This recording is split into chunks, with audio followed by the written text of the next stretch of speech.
एक 7 लोगों का बहुत बड़ा परिवार और उसमें कमाने वाला सिर्फ एक इंसान, और ये वो इंसान है जो 3500 रुपए में 7 लोगों का परिवार पालना कितना मुश्किल है, ये तो आप सभी जानते हैं। लेकिन जब इस शख्स को ये महसूस हुआ कि 3500 रुपए में 7 लोगों का परिवार पालना मुश्किल है, तो ऐसे में ये शख्स अपने 2 बेटों के साथ कोलकाता चला गया, जहाँ बेलघरिया के आगरपाड़ा की झोपड़पट्टी में वो अपने दोनों बेटों के साथ रहने लगा। हालांकि ये शख्स मजदूरी करता, लेकिन ये शख्स कभी नहीं चाहता था कि इसके दोनों बच्चे मजदूरी करें या मजदूरी करके अपना परिवार पालें। वो हमेशा से ये चाहते थे कि उनके बच्चे पढ़ लिख कर जिंदगी में कुछ बड़ा करें। हालांकि दोनों में से एक बेटे को पढ़ाई में कोई इंटरेस्ट नहीं था। पिता के साथ मजदूरी जरूर करता था, भैंसों को चराने के लिए लेकर भी जाता था, लेकिन भैंसों के ऊपर बैठ के सिर्फ गाना ही गाया करता था। मन था सिर्फ और सिर्फ एक्टिंग का। वो बात और है कि इस शख्स ने अपने करियर की शुरुआत एज अ सिंगर की, और अपने इसी पैशन को फॉलो करते हुए इस शख्स ने जिंदगी में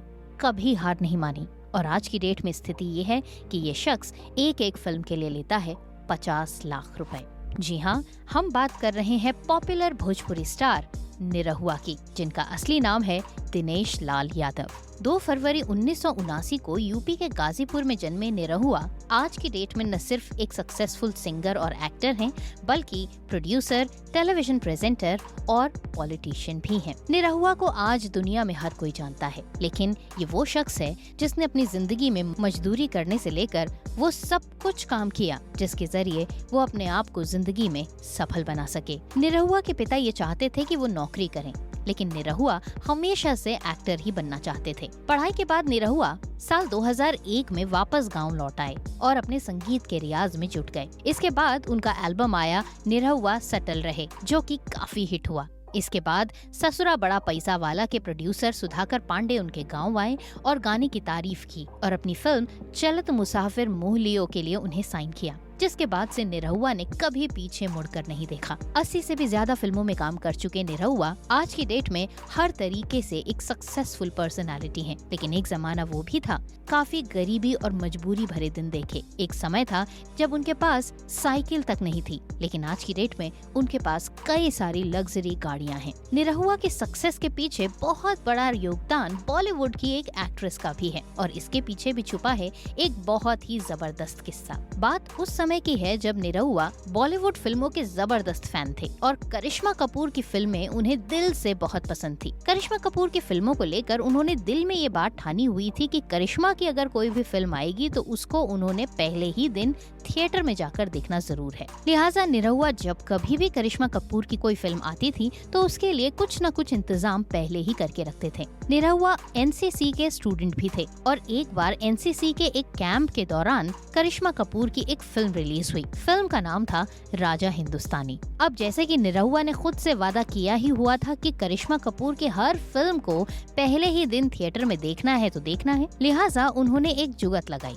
एनसीसी कैंप के हवलदार से झूठ बोला कि कुछ सामान लेने जाना है जो कि बहुत जरूरी है, लिहाजा मुझे 1 घंटे की छुट्टी दे दी जाए। हवलदार साहब ने भी सोचा कि भाई जरूरी काम है, कुछ जरूरी सामान लाना है और फिर लड़का सिर्फ 1 घंटे की छुट्टी मांग रहा है तो दे दी जाए। लिहाजा उन्होंने निरहुआ को 1 घंटे की छुट्टी दे दी। लेकिन अब सवाल ये उठता है कि उस 1 घंटे की छुट्टी में निरहुआ सिनेमा हॉल पहुँचेगा, फिल्म देखेगा या फिल्म देख के वापस लौटेगा। लिहाजा निरहुआ ने किसी बात की परवाह किए बगैर 1 घंटे की छुट्टी को कैसे 4-5 घंटे की छुट्टी में तब्दील कर दिया होगा, ये तो आप समझ ही गए हैं। निरहुआ आखिरकार करिश्मा कपूर की फिल्म राजा हिंदुस्तानी देखकर खूब मजे कर जब वापस लौटे तो हवलदार ने उनकी क्लास लगानी शुरू कर दी। वो दिन आज भी निरहुआ को याद है, क्योंकि इस दिन के बाद ही निरहुआ ने अपने नाम के पीछे हिंदुस्तानी शब्द लगाना शुरू कर दिया। और जहाँ तक रही राजा हिंदुस्तानी फिल्म की बात, तो ये फिल्म इस इंसिडेंट के साथ कुछ इस तरह उनके दिमाग में छप गई कि उन्हें आज भी इस फिल्म का हर एक डायलॉग मुंह जुबानी याद है। निरहुआ ने अपने नाम के पीछे हिंदुस्तानी शब्द लगाया और उसके बाद उनकी कई सारी फिल्में उन्हीं के नाम से भी रिलीज हुई, जैसे कि निरहुआ हिंदुस्तानी 2, निरहुआ हिंदुस्तानी 3। निरहुआ अपनी फिल्मों में अक्सर अपने नाम को काफी इम्पोर्टेंस देते हैं, इसलिए उनकी फिल्मों में अक्सर निरहुआ की छाप सिर्फ नाम से ही दिखाई दे जाती है। पर्सनल लाइफ की अगर बात करें तो साल 2000 में ही निरहुआ की शादी हो चुकी थी। उनकी पत्नी का नाम मंशा है और उनके 2 बेटे आदित्य और अमित हैं, जो उनके साथ मुंबई में रहते रहते हैं। निरहुआ की वाइफ लाइमलाइट से दूर रहती हैं। उन्हें बहुत ही कम लोग जानते हैं और अक्सर निरहुआ का नाम उनकी ऑन स्क्रीन जोड़ी एक्ट्रेस आम्रपाली दुबे के साथ लोग बहुत पसंद करते हैं और इस वजह से कई बार उनकी पर्सनल लाइफ में भी आम्रपाली को काफी इम्पोर्टेंस देते हैं। दोनों के अफेयर की खबरें भी आए दिन आती रहती हैं, लेकिन ये दोनों ही अफेयर की इन खबरों को सिरे से खारिज करते हैं। निरहुआ ने अपने करियर में आम्रपाली दुबे के साथ काफी काम किया है